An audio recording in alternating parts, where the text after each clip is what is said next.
Welcome, one and all, to another edition of the Defo Show with Lubie here on the 5 Reasons Sports Network, brought to you by Water Cleanup of Florida.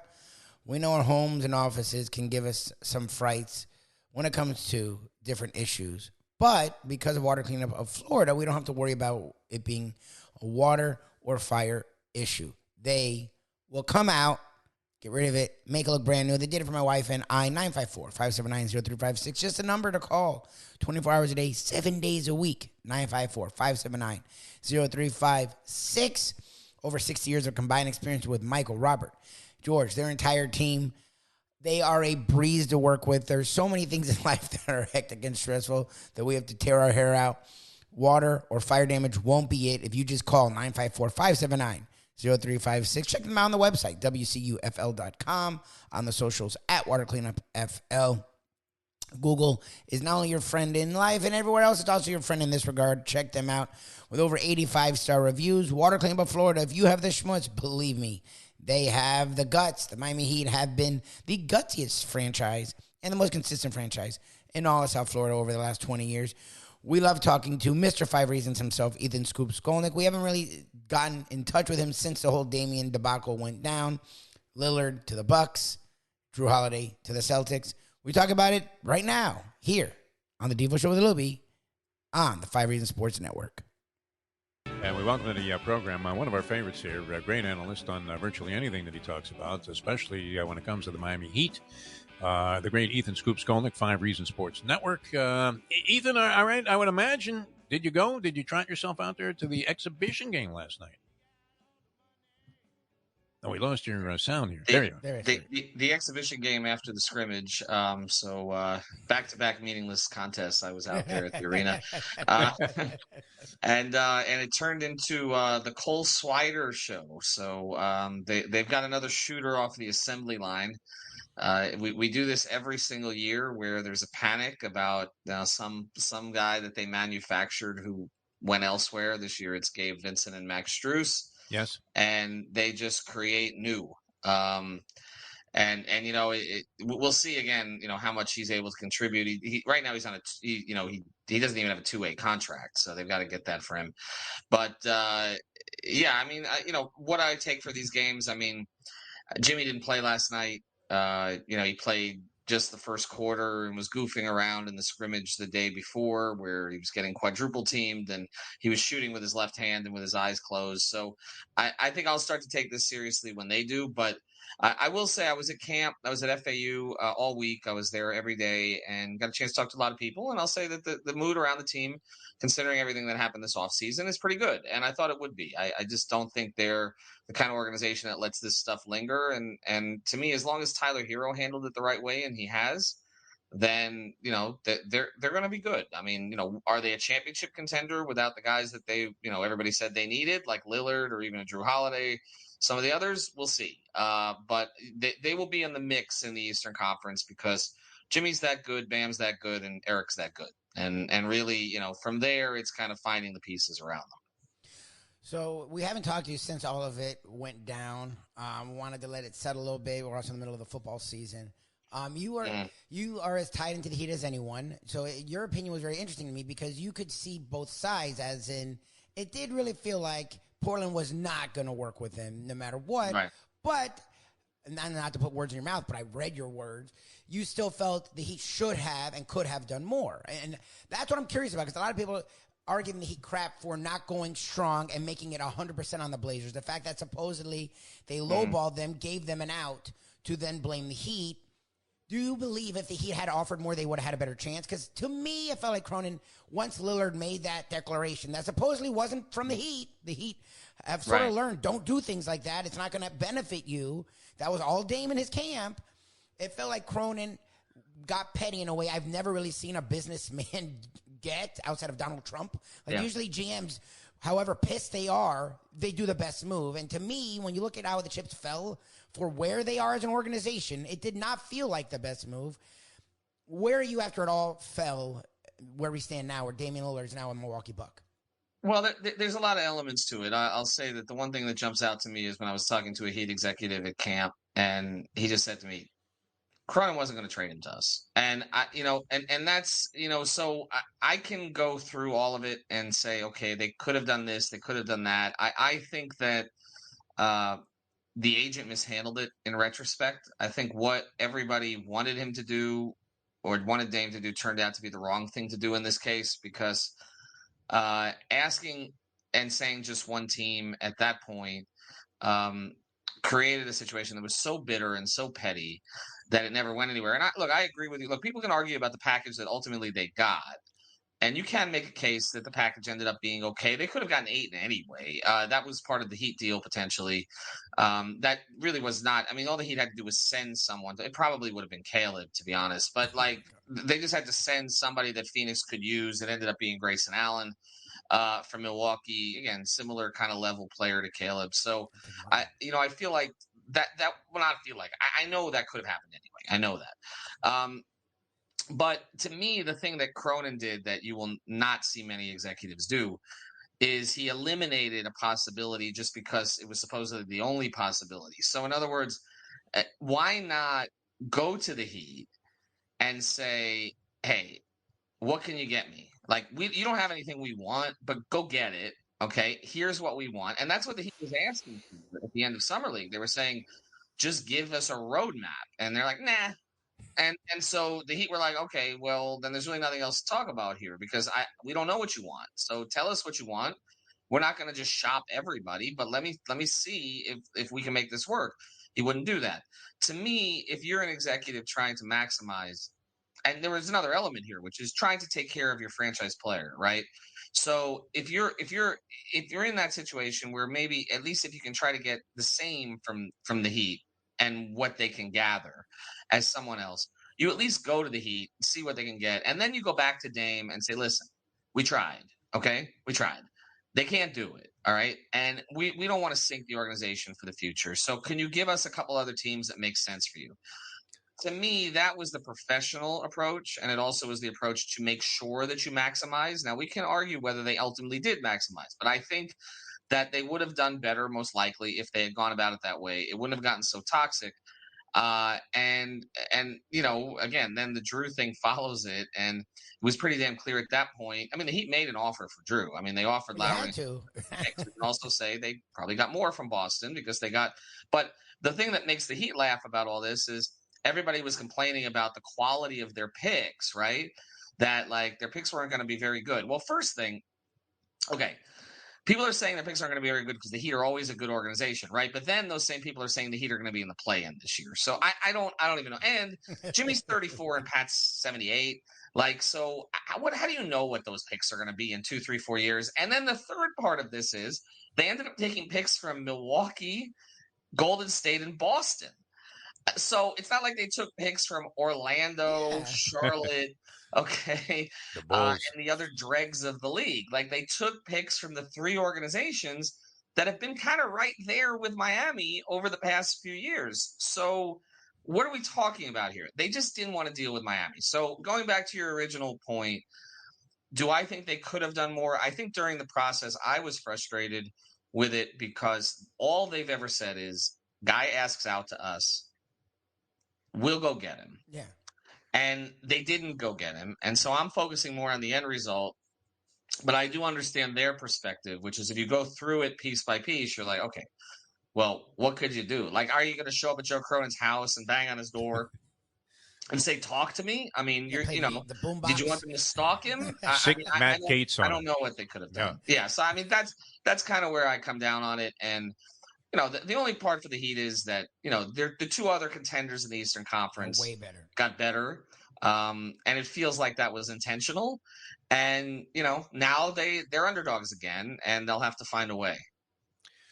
Was it just that Cronin refused to capitulate to a player demand? You would think that there didn't seem like Lillard, was creating any kind of real deep acrimony there in Portland. What was the underlying thing about just not wanting to deal with the Heat? Is it something Riley said when he was coaching the Lakers? What could this have stemmed from? And then something he said on Winning Time. It's a weird thing with the Heat organization, and I said this for a while, and I don't know that that's what played into it here. It feels like it was more Dame than the Heat, or honestly, it feels like it was more Aaron Goodwin than the Heat that they had an issue with. But I do think that the Heat have a reputation for arrogance around the NBA, which is mostly born out of the fact that they don't give a shit what you think. And, if you look at it, they're an insular organization. No one leaves. It's the same people. I mean, I go down there the last couple of days, and it's like literally, like I've known these people longer than I've known anybody in my life. Like it's all, they don't get rid of us. We don't get rid of them. It's all the same people all the way from the top. It's why when somebody like, Jim Cox passes away, who was running the stats crew there, like it resonates with everybody because everybody's known him for 20 years. I mean, he was, he was at, he's been in Miami-Dade College and other places down there, but he was the Heat stat guy. Everybody knows him. Everybody knows Mike Biamani. Everybody knows Eric Reed and Tony Ferrantino and everything. So, but the way that they operate, they don't feed the media beast. They deal more with the locals than the nationals. The nationals thus don't give them any benefit of the doubt because they don't understand the Heat. They don't understand the way they operate. And so you get all this stuff. Like I go on these national podcasts. I was on one yesterday with Nate Duncan, who I respect, and I've been on with him the last 3 years. And Nate, as I give him the Heat perspective, and he's just asking questions that it's just clear that like he's coming from a place that just doesn't understand the organization. Again, it's nothing against Nate. It's all of them. They don't get it. They're like, so they really think that they have more depth this year. And I'm like, they do. And I'm like, and that why? I said, well, because let's go through training camp last year to training camp this year, who they've added, who they've subtracted. I said, but also none of you guys knew who the hell Max Strus and Gabe Vincent were 2 years ago. Then you're all saying that they were starters on a finals team. They weren't. They were starters because Tyler Herro was hurt. And Kyle Lowry bombed out, okay? And that's why they were starters. They weren't starters in camp. And honestly, the Heat believe they'll create two more. And they likely have, it seems like, already. So it's just – I just think that there, again, is a lack of understanding for the way that the Heat operate. It's kind of like looked at – and the whole Heat culture thing, I think, has rubbed a lot of people the wrong way. It's like, well, wait a second. We don't have culture? Like, why is it them? Yeah. And really, Heat culture is the fact that Eric Spoelstra is the best coach of the NBA. But it is what it is, Well, and in line with that, and it's funny, it's a lot of things I was saying to people because I'm like, look, they went to the finals with Cody Zeller getting fucking minutes. Like, Thomas Bryant's better than Cody Zeller, and he's a lot younger. Like, Jason Richardson, when he left, was a loss. Like, Gabe Vincent, look, here's the deal. Max Strus had moments, but Gabe Vincent became a key cog, and that's amazing. He wasn't going in. Like, he wasn't. Right. Richardson last year was a better player than Gabe Vincent. So it's like, you upgraded. He may not be the point guard-ish, but he can shoot the jumper, and he's a much better defender. Like, and those were moves no one even knows happened because they focus on the Dame stuff. But you can't tell me the Heat aren't a little bitter because this should have been their guy, and Cronin sort of fucked with it. So in that vein, are they done? Because to me, it feels like watching the Celtics and Bucks get better, it feels like something's going to happen, like down the road. I mean, down the road means before February 9th, I guess. I don't think now. The one thing that they've got to kind of work through here is that there's a clear plan for Kyle Lowry that makes sense for the Heat and for Kyle Lowry, but Kyle Lowry doesn't seem to be on board with the plan. And there is, last night we felt that they were kind of trolling everybody because with Jimmy out, we thought, okay, maybe they'll start Jaquez because Caleb's out too. So normally Caleb would start in Jimmy's place and then Jaquez would start for Caleb, most likely with the play style.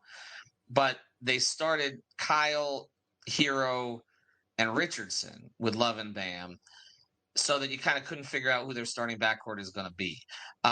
It doesn't make sense to start Kyle Lowry, and it's no offense to him. Look, the contract's been a bust. Okay, there's no way around it. All right, at this point, but they want to maximize him, and the way to maximize him is not to have him play 6 minutes at the beginning of the first quarter and at the beginning of the third. The way to maximize him is to bring him off the bench, let him run the bench units, and then he's available to close if you need somebody to get you into offense, which, by the way, he doesn't even do. Like, I'm watching last night, and he takes one dribble. He never dribbles. Like, it's the ball's out of his hands, and then he's just sort of going to the corner.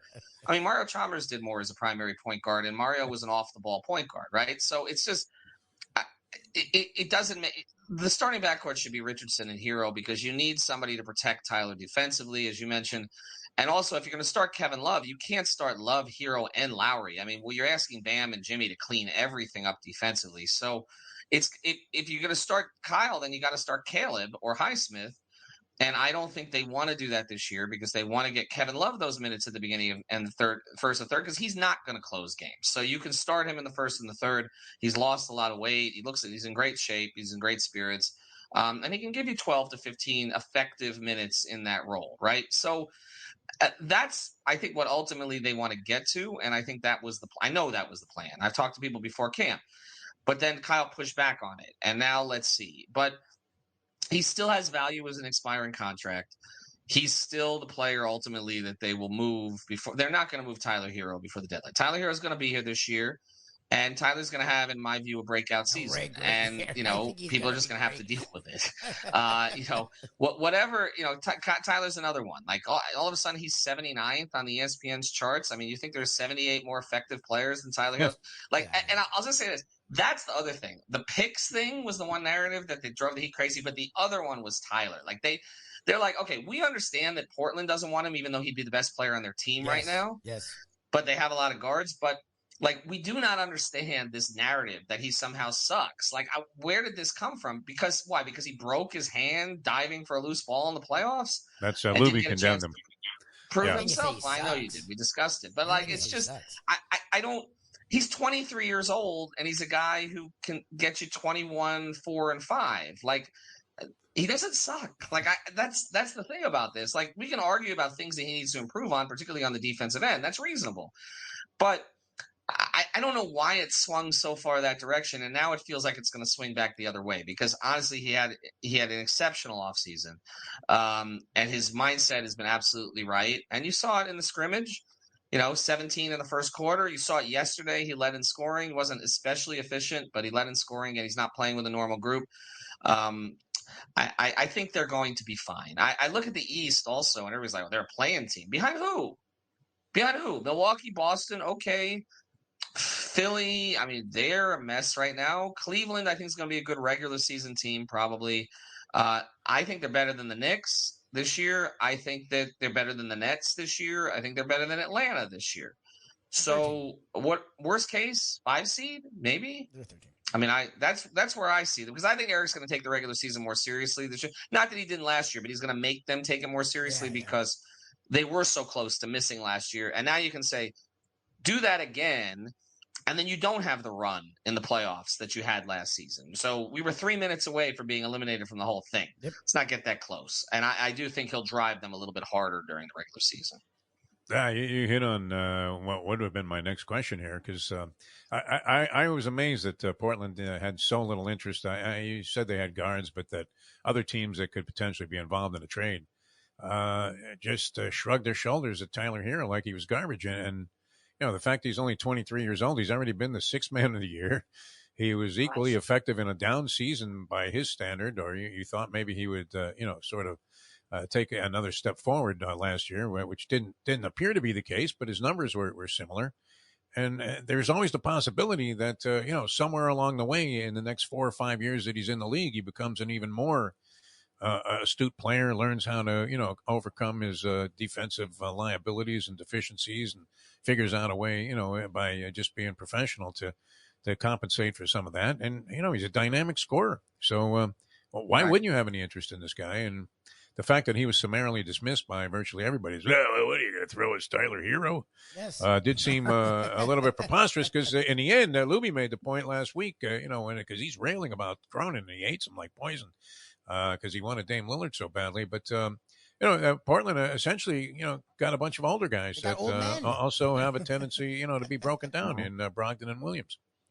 Yeah, no doubt. And Williams is not the same guy that he was before.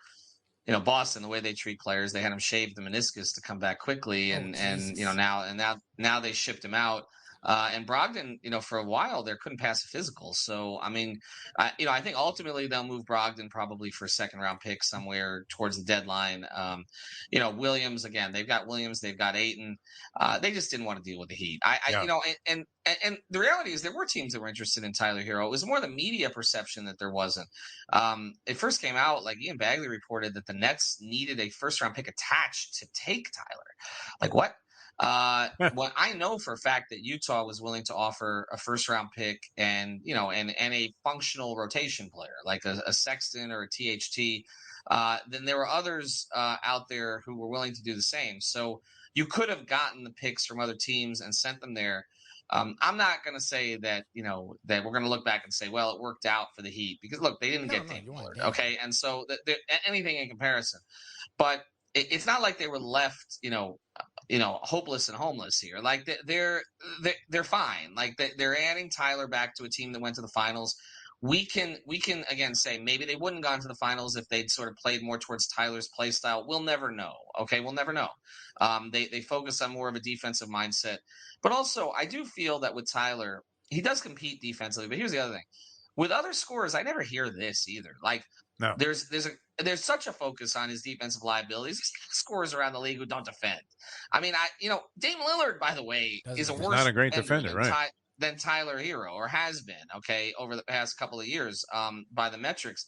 Again, I would rather have Dame Lillard, but I'm just saying, like, it is not like you can't put Tyler on the floor. Like, while there's certain times he's going to get hunted, well, if he's in a lineup with Jimmy, Bam, Caleb, and Haywood Highsmith, or Jimmy, Bam, Caleb, and Josh Richardson, yes, he's the guy who's going to get hunted because there are 4+ defenders, including 2 elite defenders on the floor. Yes. Yeah. But it doesn't mean that he's completely hopeless. Okay. That's the thing that I'm trying to make the point about. Well, that's a good point too. I mean, you think about all of these great defensive backs and corners that have been in the NFL, and they didn't have to defend much because they were always picking on the other guy as a better option than trying to complete a long pass over Deion Sanders. You're going to see the other guy get worked. All right, and always a pleasure, Ethan. Did you want to reveal what costume shop you went to, and will you unveil the Jimmy Butler hair on this program? Where is? Or does your daughter have it tucked away somewhere? Hold on. Okay, we'll give you the time, because this would be well worth it. Because we were wondering if anybody would be willing to sport the Jimmy Butler. It was kind of like when James Brown had his hair processed and then was out there doing Sex Machine. And you were thinking, this is an odd look, although, the talent is very much there. So this is Ethan Scoop Skolnick as Jimmy Butler. Was that an old Beatles wig? What? Now I don't have to shower. You look more like McCartney than Butler, I think. How many podcasts did you do in this getup? Well, that counts as 2. Okay. I'm glad you had it on hand, though. Excellent. All right. 5 Reasons Sports Network. I would imagine people can subscribe right now as we speak. How do they do that? Let's go to YouTube. Actually, just go to 5 Reasons Sports Twitter or X or whatever we're calling it these days. You'll find everything that we do. But the 5 Reasons YouTube channel, of course, you can sub to that one, and also 5 on the Floor, which is the main podcast on the Miami Heat. All right. Very good. Excellent as always, Ethan. Yep, as I've been saying, and I understand the idea of don't give the Blazers any room, any leeway. Do everything you can, and then if they still don't trade with you, then it's all on them. But if you figure early they ask for Bam and nothing else, and they're willing to take crappy offers from other teams that are clearly worse than what the Heat were putting together, then they're not going to work with you, and it's that simple. And it's annoying.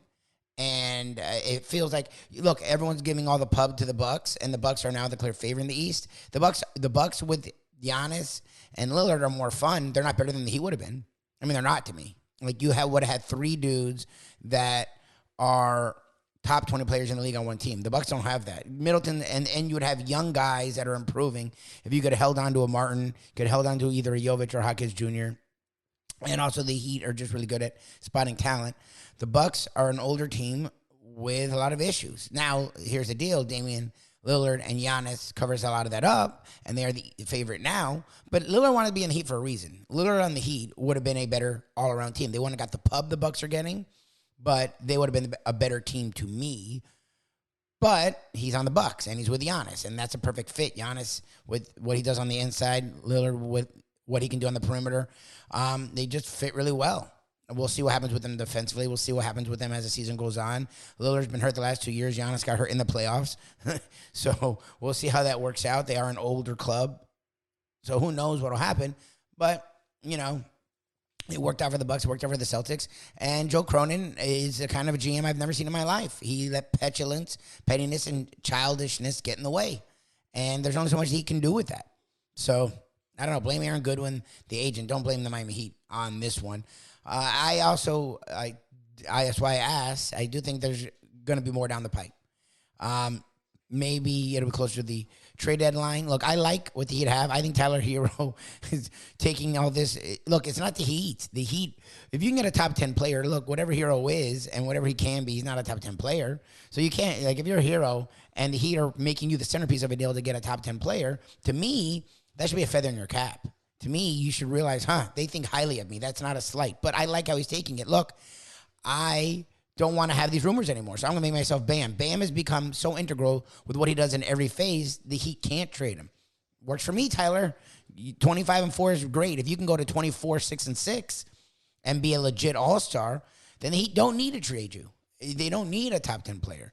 I think he's only 23 years old. I like the chip on his shoulder. I like the fact that he's motivated. He watched his teammates go to the freaking finals without him. I don't think they were better off without him. I think they would only have been better served with him. He would have been huge in that Denver series. And I think with a healthy Tyler Herro, they would have been NBA champions to me. But they didn't have him. So I like his approach. I like the way he's taking this, and I think he's going to have a huge year, and I'm excited to see what the Heat have. I also think they're pissed. I think Damian Lillard should have been theirs. He wanted to come to Miami. Miami was willing to do whatever it took, working with other teams, giving up assets of their own to go and get him. And the Blazers took a worse deal. They took a bunch of older players that don't fit what they're doing. They took a bunch of less talent than what the Heat were going to offer and other teams were going to offer in conjunction. Just because they were pissed at Dame and the agent. Okay, that's the stupidest thing I've ever fucking heard of. Cronin won't have a job in the next 2 years. What he got for a top 10 player is laughable. It's a joke. And if you're the Heat, yeah, I think they'll be fine. I think they're going to be a contender. I think they're going to be better than people think. And I don't think the Celtics and Bucks are going to be as good as people think. I think on paper they are, but the way this season will work out, I'm curious. I also think the Heat are going to make another move. They just are. They're pissed. And they're not going to sit idly by while the Blazers literally held the two teams right around them in their conference and said, screw you, for worse deals. I think something's going to happen, and we'll see. Either way, it's going to be a lot of fun. We got football in full swing. The Dolphins are as exciting as any team in sports right now. Super stoked for what they have coming up this season. The Canes, that was rough with Mario Cristobal. We'll see if they can figure something out versus a very high-powered, really well put together North Carolina team that's actually playing much better defense this weekend. Florida State has not the toughest matchup in Syracuse, but an interesting team in Syracuse this weekend. And then the Gators as well are doing what the Gators have sort of struggled this year. Their offense is Napier was an offensive guy. Well, he hasn't brought it yet, so we'll see what happens with them. A lot to talk about in the sports world. You can check us out each and every morning. The Defo Show with Lubie on South Florida Live. Check out our national podcast, the Believe Network, BLEAV.com. After hours, we have a lot of fun conversations there in and outside of the world of sports. Also, we're doing something each and every day, a short little national synopsis on nofilter.net, Caffeine TV, The Morning Briefing. And you can check us out here with our South Florida skewed topics. The Devo Show with it will be on the 5 Reasons Sports Network. Hey, folks, Tony Segreto here. Let me ask you a question. What do you look for when you go out to eat? Good food, obviously, friendly atmosphere, not too loud, but good energy, reasonable prices, and a place where you feel comfortable. All those ingredients, no pun meant there, are hard to find unless you're talking about the Texas Roadhouse. You see, they encompass all of those attributes. Really, really good food, amazing atmosphere, good for a family, good for a date, or just a night out for yourself, and prices that will make you extremely happy. Their ribs, unmatched. Steaks, hand-cut every day. Everything, and I mean everything, is made on site, including their incredible bread.